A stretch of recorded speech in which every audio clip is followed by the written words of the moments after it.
जोडीची लव रेसिपी काय? म्हणजे पहिला तुम्ही तो पदार्थ सांगता बिर्याणी म्हणजे केळ्याची कशाची? केळीची. थोडक्यात आज तुमच्यासमोर होणार आहे कशा केळीची बिर्याणी. बिर्याणी आणि केळ हे कॉम्बिनेशन ऐकायला जरी ऑड वाटत असलं तरी पवार साहेबांचं सांगणं, पवार साहेबांनी संतोष पवार साहेबांचं सांगण्यावरून चव त्याची फार अप्रतिम आहे की कशी असणार या पद्धतीने लागणार साहित्य घेऊया. कच्च्या केळीची बिर्याणी तुम्ही करणार ही आहे तुमच्या जोडीची लव रेसिपी. लागणारं साहित्य आपल्या समोर आहे. ते काय काय आहे?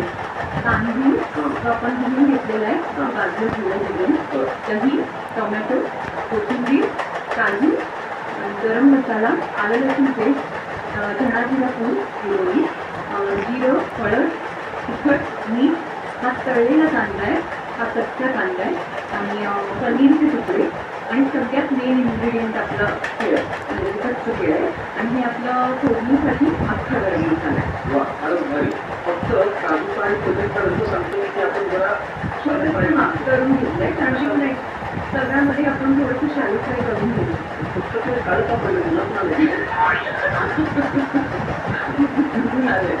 नाही हे ना मी उठून आणलंय कारण की मग आपला वेळ जायला नको ना. मी उठून ठेवलंय की आपण फक्त हे घ्यायचं आणि ठेवायचं त्याचं आतलं जे त्याची आपल्याला तुकडे करायचं. हा उकडल्यावर ना त्याला फारसं ठेवायला लागत नाही त्याची फार आपोआप फील होते. उकळून घेतलेल्या कच्च्या केळाची काम आपण केली आहे. आता आपण हे करून घेणार